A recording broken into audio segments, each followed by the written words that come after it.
Right then, it is live match time again. I know everybody likes these, highly requested, and this time I've probably taken the biggest challenge that I could do because we've booked onto the River Yare, and this is probably the biggest open match on a river in the country. I know the Trent gets quite a few as well, but this river here regularly gets between 50 to 90 people, so a big open match, and these guys behind me fish this every single week. And I haven't been here for probably 3 or 4 years. So I really don't know how this is gonna go. I'm gonna try and glean some information out of these and at least see how we get on. So the draw is about to take place. Let's see where we draw and let's see what we can do today. We'll have this one. We'll have this 116. 90. That's all right. Is it? Yeah. We'll take it then. Comfortable peg? 90. Right then, we have found a peg, peg 90. Some people said it was quite good, but because I have no knowledge of it, I had a little look at my phone and the results last week, and this section was the lowest weight section. It was one with £9 and 13 ounces. So I think it's gonna be a little bit tough. And I'll be honest with you, everyone has told me that I need to fish for roach, and all I've got with me is my feeder gear because I wanted to catch a few bream. It's the way I like to fish. Sometimes I think fishing how you like to fish is more important than what you're actually trying to do. Like this for me is a bit of a fun day. It is a match, but it's not like the Fishing Mania qualifiers or anything like that I've been doing. Haven't fished a river for ages. I'm just going to enjoy it and fish how I want to fish. So I'm just mixing my ground bait up now. Like I said, I've gone for a bream mix. I've got Silver X River, Silver X Roach, and then a bit of worm meal as well. So that's my first task, get this mixed up. And yeah, like, I'm going to try and fish for skimmers if I can, even though there might not be many. I might have to fish a little feeder short and try and catch roach that way, something like that. But that's the plan. I'm going to get the rods set up, stuff like that. We'll talk you through the rigs, and then we're going to get into it.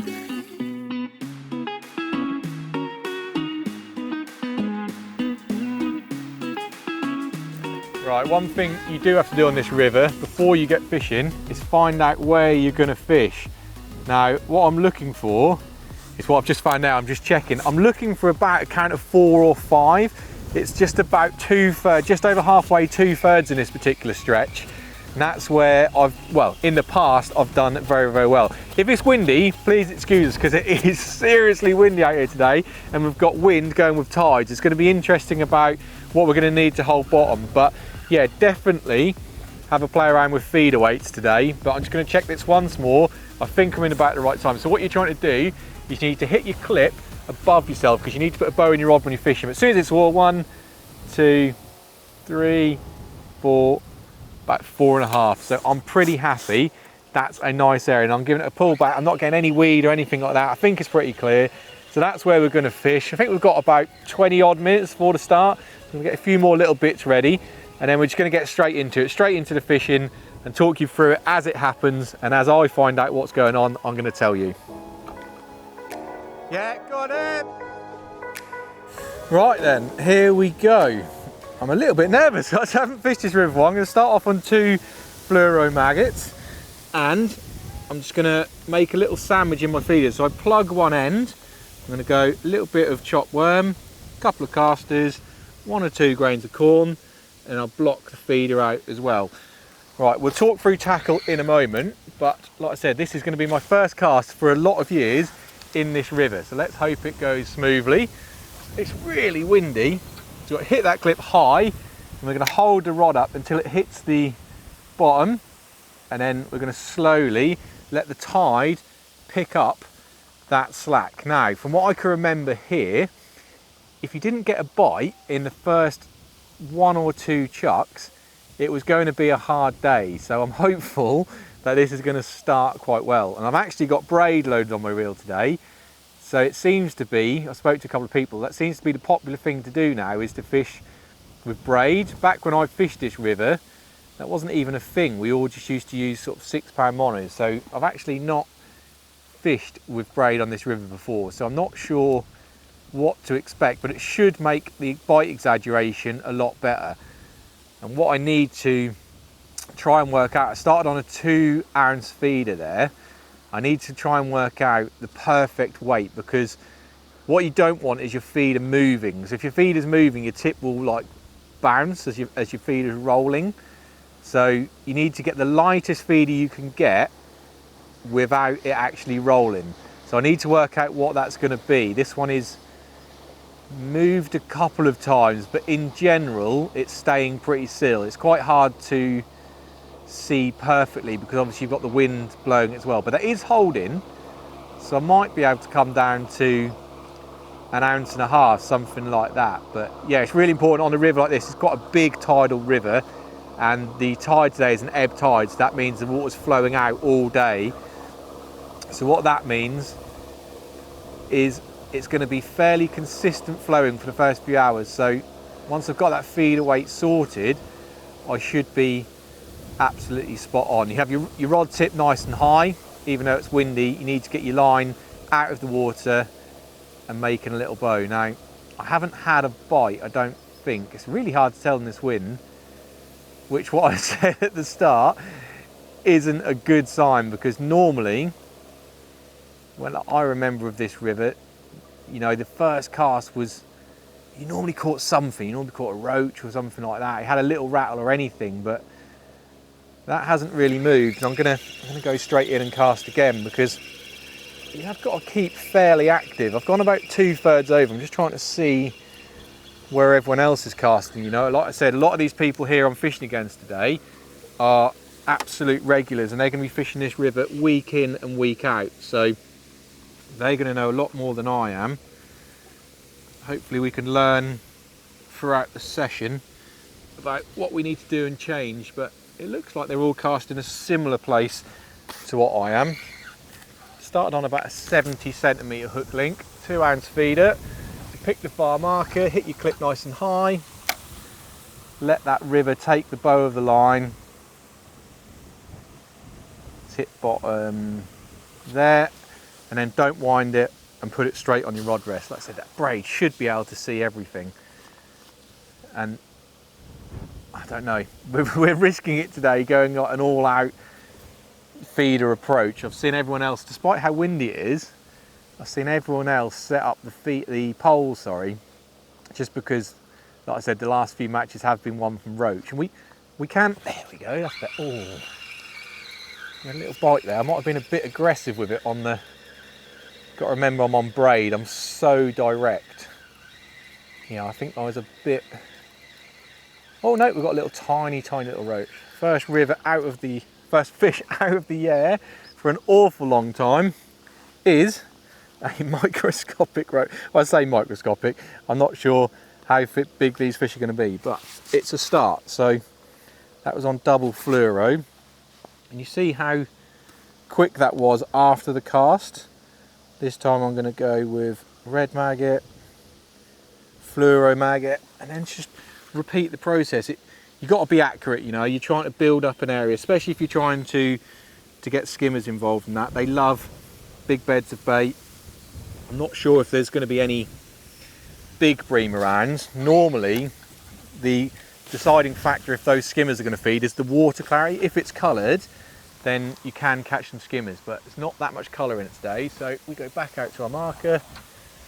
Oh, that's a bit down the peg, that one. It's going to be really tough to keep it super accurate in this wind, but I think what we'll do is, like, once you've had 4 or 5 casts, you get used to how much that feed is going to arc around in the wind, and it should make a difference. That was a really good bite, to be fair.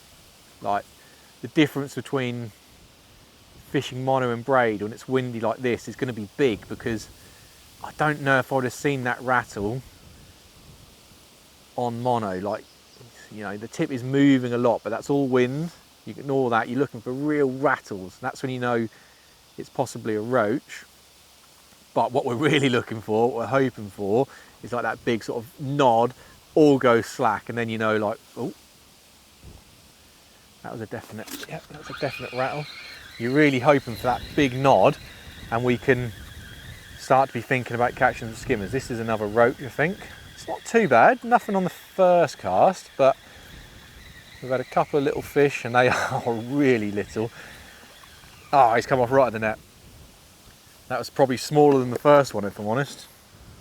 But it's a good sign that there's a few fish about. Like I said, people have told me that there's a lot of roach in the river, and going all the way over there to catch fish of like an ounce probably isn't the one, because you've got to wind them back a long way. That means there's a chance for them to come off like that one just did, but it also means it takes a lot longer to go out there and get your fish and your bites and that. So that's why I think a lot of people have been fishing a pole or casting this little tiny feeder like 10 or 12 meters.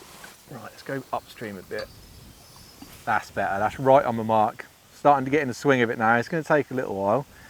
I've been doing a lot of feeder fishing, you know, but most of my stuff has been concentrated on commercials. It's very, very different fishing a commercial to a big, powerful tidal river like this. So I'm definitely learning on the job. But this is how I'm going to start. I'm going to fish like this for a good 20 minutes, half hour anyway, and we'll see what happens. I might even be able to go down a feeder to 1.5 ounces, because this is holding nicely. It's really important to get just the right weight, because it makes the bites so much better. The lighter your feeder, the more chance you got of seeing the bites. We will go on to the rig and everything a bit later, but I just want to feel my way in for now. So what I'm going to do is I'm going to carry on fishing, see what happens for like the next half an hour or so, and then we will update you with my findings.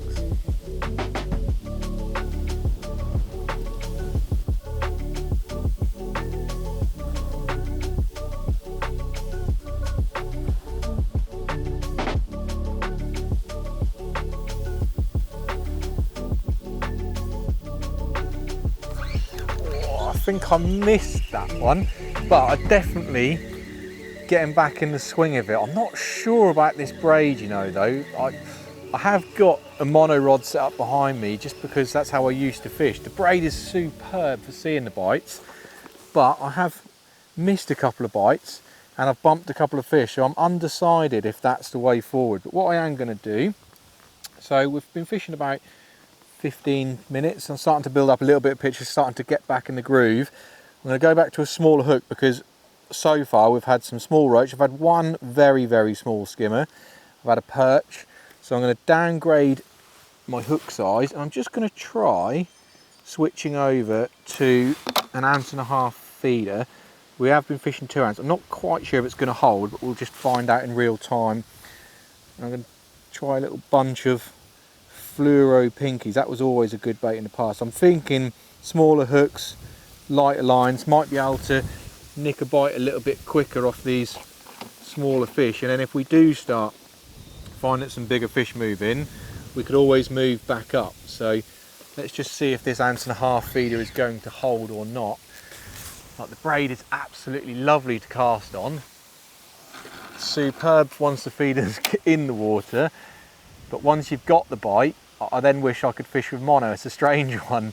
So I'm going to leave a slightly bigger bow in my line this time, let that go, and I'm just going to see if that 1.5 ounce feeder will hold. Need to chop a few more worms while I'm waiting for a bite, and we'll know if it doesn't hold, because like I said, the tip will be, oh there we go, there's a quick bite. The tip will be bouncing and rolling, but again, I wonder if I'm seeing too much with this braid, because I don't feel like there's one on. But that held, that feeder seemed to have hold.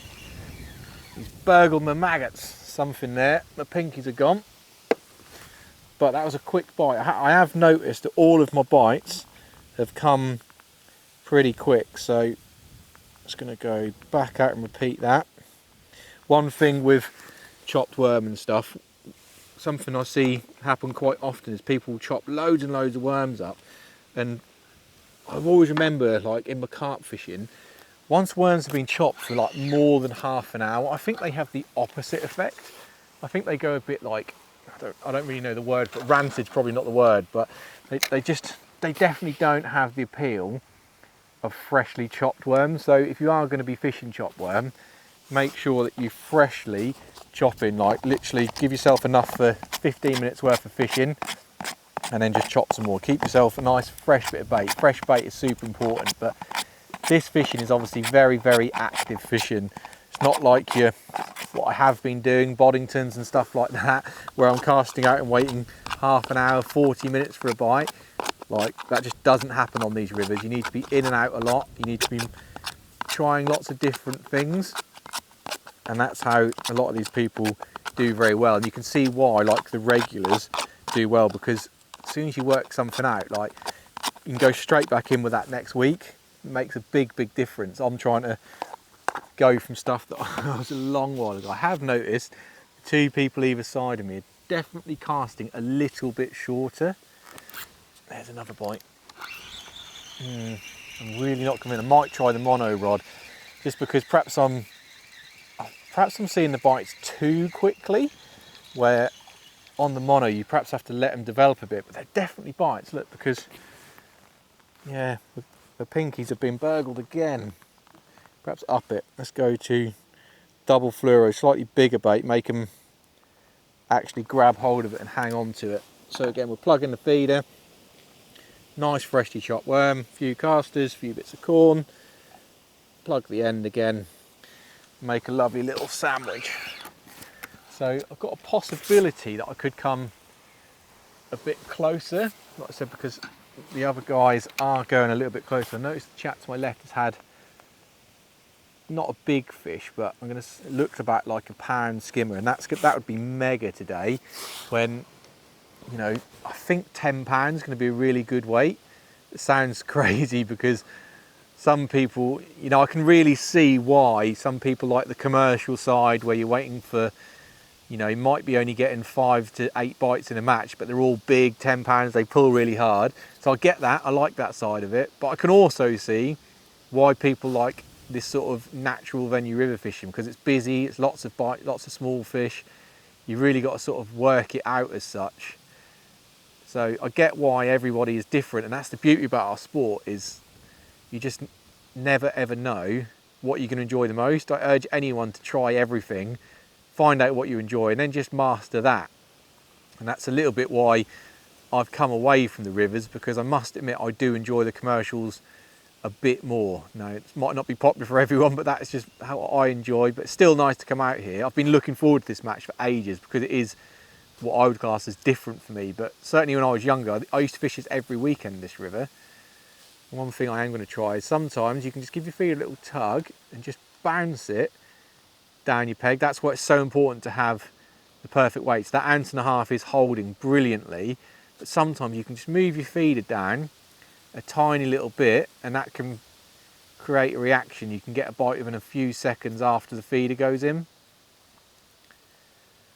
But nothing on those, well, say nothing, we've had a bite on every cast, but we've not connected with anything since we've gone down the hook size. So maybe I should go up hook. So I'm just going to bounce that again. You're literally just getting your line in between your fingers, pull it until your tip goes down and slack, and then it's bounced and you've moved it down your peg.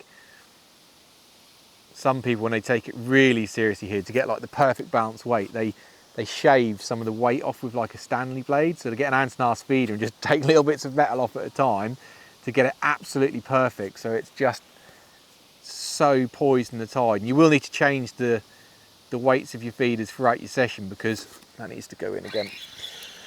Because obviously the tide picks up, it slows down. At some point today, we're going to have a tide that stops, and then it's going to come back and flood the other way.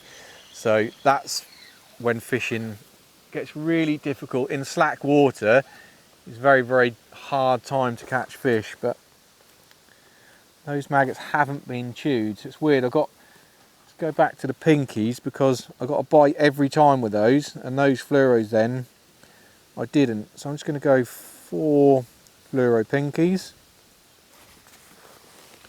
and give it another go. It's going to be tough today. Can't remember the last time I was looking to catch 10 pound in a match.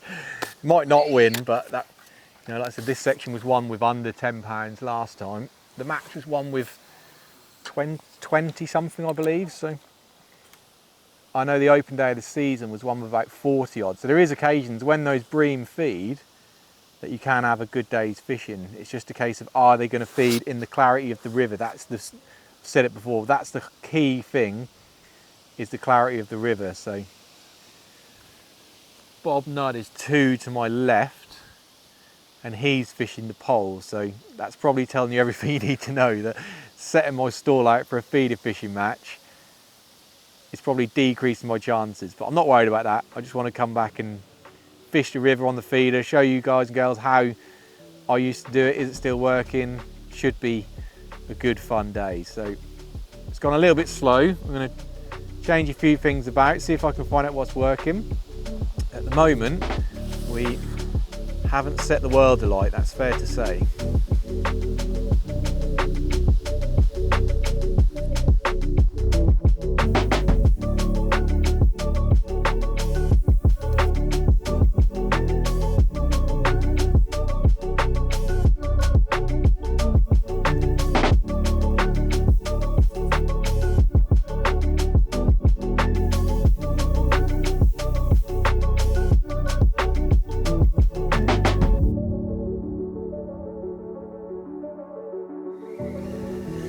Right, this braid rod is going away. I'm not convinced on that one. That's just another nice bite that I've missed. Wow, this wind is strong.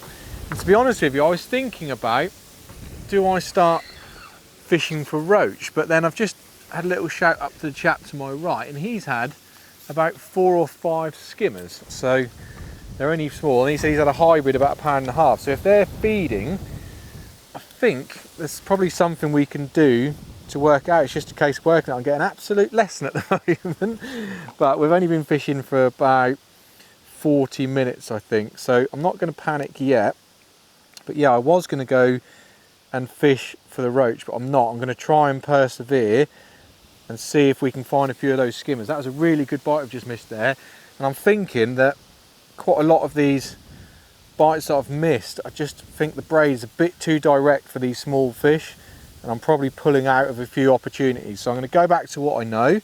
This is clipped up at the same distance as the other one, so I'm not changing anything apart from literally going over to mono. And it's probably a good time to talk you through the rig and the setup. So we'll fish away and do that. So rod wise, I've got Horizon XD class in 13 foot, 130 grams. It's quite a heavy rod, but basically for this river you want a nice rod that's stiff in the butt section but it's soft in the tip so you can see those bites. So it's quite a specialist sort of rod that you need on the river here on the Yare. I've got a big pit reel loaded with 6-pound line, and then talking about the rig, I'm just running the feeder in between 2 float stops. So basically you slide, what I actually use is a waggler attachment, a pellet waggler attachment. So you slide on that, so you've got 1 float stop above a swivel, which is where you attach your feeder, and then 3 float stops below it. And I tie that onto my main line, and then after that I tie a figure of 8 loop knot, and then you use the long tag that's after the tied the knot to make a twizzled loop. So you just twist the line together, it makes a nice twizzled loop, and then I tie a double knot in that. So I've got a twizzled loop section, which then is my little float stops, and my feeder runs in between those 2 float stops. Like I said, you change your feeders a lot throughout the day, so that little quick change swivel on there is perfect for changing your feeders. And then hook link wise, I'm lazy and I don't do much this river fishing, so I've got some pre-tied hook links that are 1 metre long, and I'm just cutting those down. So my hook link's probably about 70 to 80 centimetres at the moment. I might have to play around with the length of that and see what happens, but for now that's the rig that I've been using. That was the first chuck of mine, so I'm definitely going to lose a bit of bite indication fishing with this mono, but hopefully that means that when I do get a bite, might be able to land. I'm not sure if that was a bite, no, possibly not. And I've just changed my feeder over to what I class as a cage feeder. So I was on a plastic feeder, I've just changed over to one which is actually a mesh feeder. Thinking behind that is there's a few fish about clearly, because like I said, the chap next door has caught them, so this is going to empty quicker, and I think a little bit of it as well, a little bit of ground bait will fall out on the way down. And I used to find here that sometimes those skimmers, and they used to sit like just a couple of foot off bottom. That was the thought process anyway. And with a little cage feeder like this, sometimes a little bit of that ground bait leaking off made a difference, and you just sort of convinced them to go down and follow it. Sometimes you just need a little bit of bait falling through the water, few little morsels falling off the feeder to make a difference. So I'm gonna fish with this rod for another probably half hour or so, and if not I might try that short cast for roach. Like I said, it's definitely, the chap to my left is doing that. Two other people I can see are fishing a pole. You can't really see a lot on this river, so it's hard to know how well you're doing, but we're obviously not doing very well compared to the chap next door. Still time to catch up. But that feeder's holding nicely. It's an ounce and a half. Like I said, it's definitely less indications on the tip. You know, it's, when I was fishing braid, I'm sure some of them even liners, because they were tiny little rattles, and you just don't see them when you're fishing mono. So perhaps even like the bites will be developing slightly, and I might, that was a definite bite, might get a better hook to land ratio. That was the second cast for that feeder. Maybe it's pushed something down, but what have we got? It's tiny, tiny, tiny little roach, but at least it's a bite. I saw it with the mono in this wind, and we've landed it. So that's a little plus. Perhaps I should try a worm. I'm going to try a worm hook bait. Nothing's given me the indication in my swim that there's any skimmers out there. Like I said, I caught one on about my 5th or 6th chuck, and I thought we might have a little run, but I'm going to try a little tiny worm head and a fluoro maggot.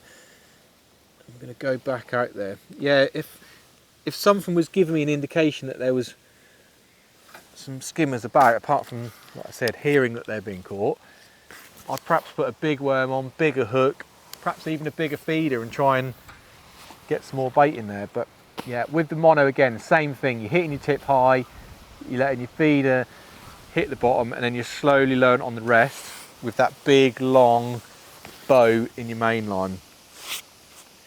See if we create anything. Lots of bites have come very, very early on. Probably not leaving a cast any longer than 2 or 3 minutes. Try and get that regular baiting in. Try and pull some fish. See, I am upstream of that chap who said it's catching, so technically I should be able to, if there's got some fish there, I should be able to pull them up. Like, if I was the other way and downstream, I wouldn't be able to get any scent trail going down that way. So my hoping is if I keep casting, introduce perhaps a bit more worm. I've got a little worm on a hook this time. Might be able to nick some of his skimmers. That's the hope anyway. So yeah, another half an hour on here. Definitely a bit more happy now I've got the mono back on, although I'm seeing less bites and I'm thinking, is there less fish there? I don't think a lot of those bites that I was, you know, I'd rather get or see less bites and land more fish than rather strike every little rattle and either be, sounds strange, but it could have been a liner or something not quite developed. I think I'd have had more weight so far had I just fished this from the start, which is what I was used to, but everyone was saying about the braid. Just going to give that a pull and a bounce that through, see if that makes a difference. It's amazing how many times you do that and you get a bite within the first 10 seconds of moving the feeder. It's almost worth doing every time before you reel in, just to see if anything happens, but no, not on that time. Plug away, try and find something that's going to work. There's got to be the secret to it.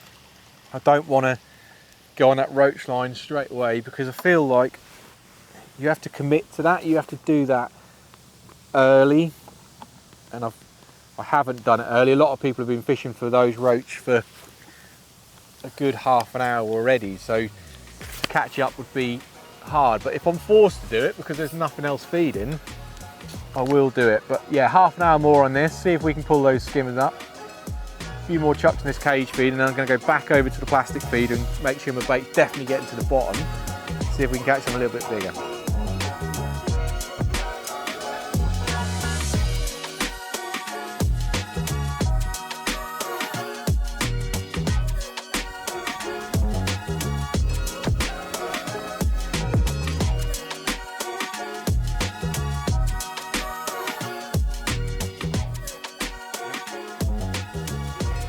Right, we've been fishing for about an hour and 45 minutes, and the last 10 or 15 minutes I feel like I've made a little bit of progress because we've had a couple of skimmers. We lost something that I don't really know what it was, but it was certainly, it felt like it might even be bordering along a bream, sort of 2 to 3 pounds. It was certainly a bigger fish that I lost mid-river, and I'm hopeful that we might be able to get a few more. I'm definitely waiting longer for bites because I've changed a few things. So I've changed to a worm hook bait, fished a bigger bait, and sort of set my stall out to see if there's any bigger fish out there for certainly the next 20 minutes, half an hour. I'm going to give that a go. So we're fishing on the mono rod now. It's definitely helped with the hook to land ratio. I know we lost that bigger fish, but apart from that, we have managed to land everything. And when I say I'm leaving it out there longer, like I'm not talking about commercial longer, I'm still talking like 2 or 3 minutes perhaps. And yeah, there's a few people fishing on the pole, but I'm almost thinking now, I might have a go later for some roach, but there's a chance of a bigger fish. And if this video gets titled, I got it all wrong, then that probably means that I've been battered by those people fishing for roach. But that's what they enjoy doing, then fair play. I'd rather see if I can catch a bigger fish. Now, unfortunately, with the tides we've got today, we've got an ebb tide, which means the water is flowing out and it gets clearer all of the time, so it's washing the colour out with it. If we were on a really good tide and it was really coloured and a bream were feeding, how I'm fishing at the moment would be the way to go, and everybody would be doing it. So if you want to come down and give it a go, sometimes, you know, just set your stall out for a bit of fishing on the tip, and it can be really, really good. I'm hopeful that there's still a chance. We're going to get about 30 to 40 minutes of the ebb tide at the end. So we've got sort of 4 hours of ebb. Then it's going to stand still for about half an hour, which it takes to turn around. Then it's going to flow in the other direction.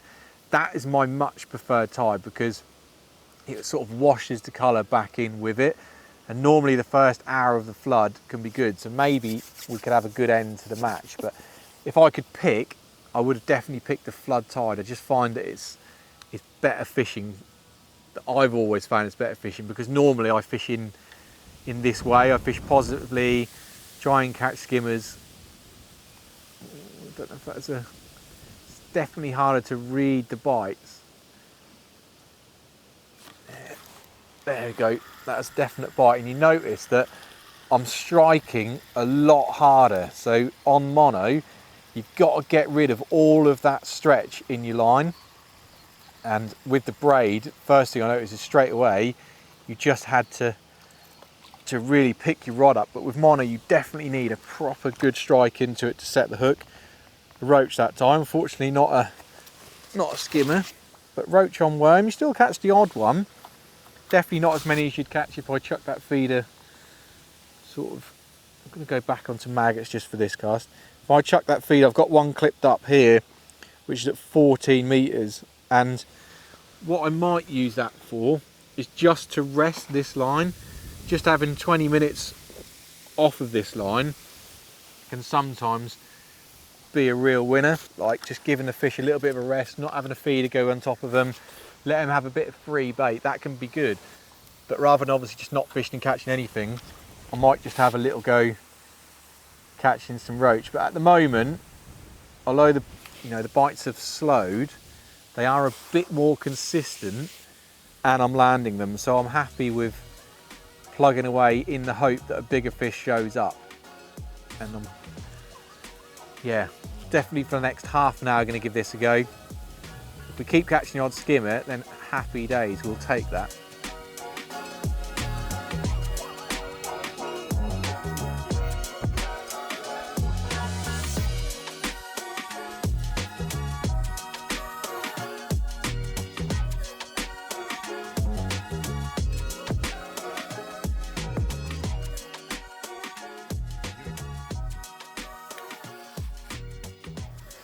Tide is definitely slowing a little bit now and the bites have slowed up. So what I'm going to do, I've decided I'm not going to fish for roach. I just don't enjoy it. So that little 14 metre chuck, like I said to you, can be good. I'm just not going to use it because I want to do what I enjoy, and the people fishing the pole have been catching roach all day, so they're going to catch them quicker than I can. I'm not going to catch them up on. The only way I can catch them up is if I can find somehow of finding a bigger fish. So before I took this braid rod swapping over to the mono, what I did is I clipped it up to just my side of middle, just so it gives me another line to fish. So I can fish this line now, and that means I can rest the line that I was fishing, which is like 2/3 over. Sometimes you only need like 15-20 minutes maximum rest just to get those fish to settle down again. So this one's a lot shorter. It's going to hit the clip there. Exactly the same process as what we were doing when we were 2/3 over. So you're still putting a bow in your line. You don't need quite as big as bow. We are back on the braid, which I said I wasn't too happy with using. It's great for the bite. Oh, there you go, there's a bite straight away. How often on this river you get a fish on your first cast is crazy. Mental, really. You think if you could just if you could have a first cast every cast, you'd do really well. What have we got? A roach. We'll take it though. That was on a few fluoros. Keeps building the weight up, and that's all you need to do is just keep regular fish coming into the net. Like I said before, I don't think we're fishing for a big weight. I think it's going to fish fairly hard for a few people, but I have had on this river before where you've been sitting there struggling like I am, sort of sitting it out for a bigger one, and then for some reason, like out of nowhere, I've had like 2 4-pounders. Not saying that that's going to happen, but it has happened to me on this river, and like those 2 fish have absolutely catapulted me up the section. So that's always like in the back of my head, like what happens if there's a big one there? Like you just need, I don't know if you could call them lucky fish. I guess they are lucky because you can't pick the size, but if you're fishing for them like I am, like on baits that they eat, on the areas that they sit, like certainly middle 2/3, there's going to be plenty of bream out there. It's just a case of, are they willing to feed? And I need that 15-20 minute feeding spell of bigger fish to help me out here, because we've got about an hour and 45, 2 hours left, something like that. So the match is ticking on. We now are in the situation where we need a bigger fish to really help us.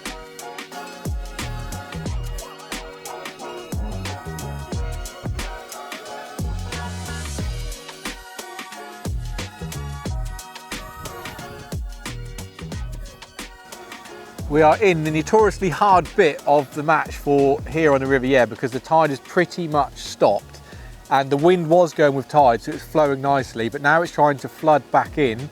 We're going to have a period of slack water, and with this wind pushing against it, I'm not convinced it's going to turn around very quickly. We've got an hour and a quarter, and I think it's going to take a good half an hour or so to make any sort of inroads to start flooding. So this is going to be a real slow bit of the match. It is for everyone, it always happens on here. Don't give up if you're going to come have a go. You can catch the odd one, but just expect it to get a little bit slower. But keep plodding away. And basically we're now waiting for that river to turn around again.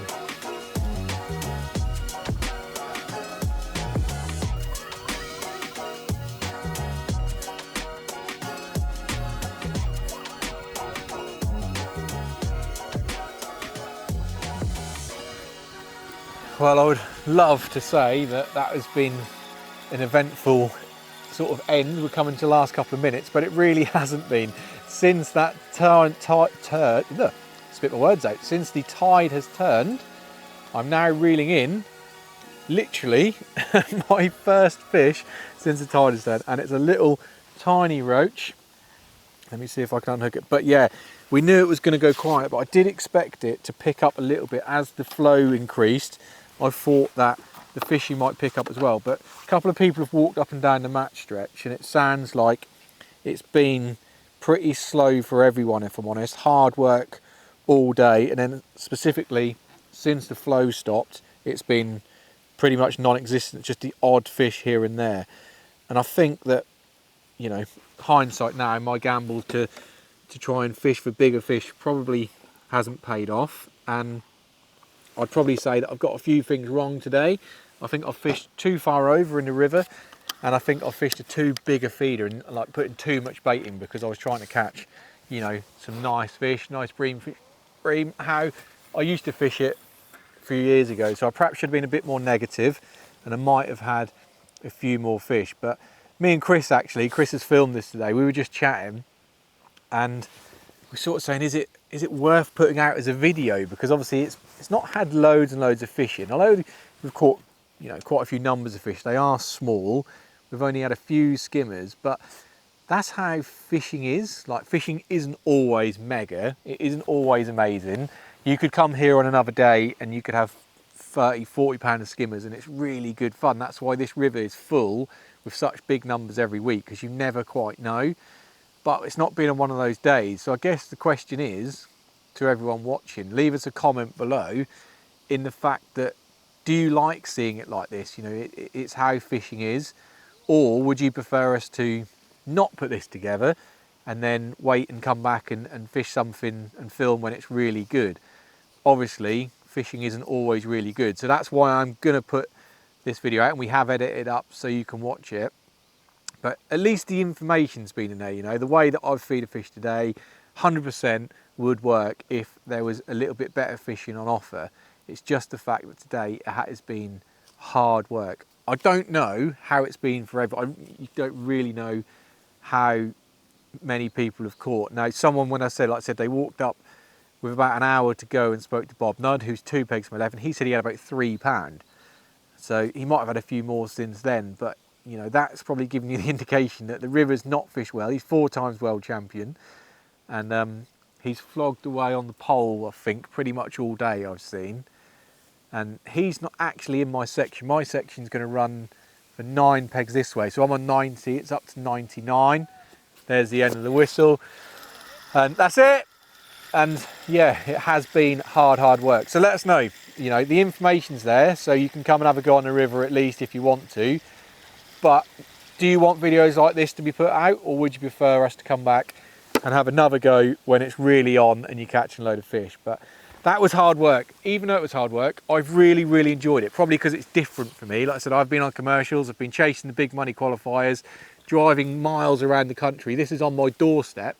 So yeah, it's been nice and different. Back to my roots, how I started off match fishing. I have enjoyed it, even though it has been tough. So we're gonna get packed up.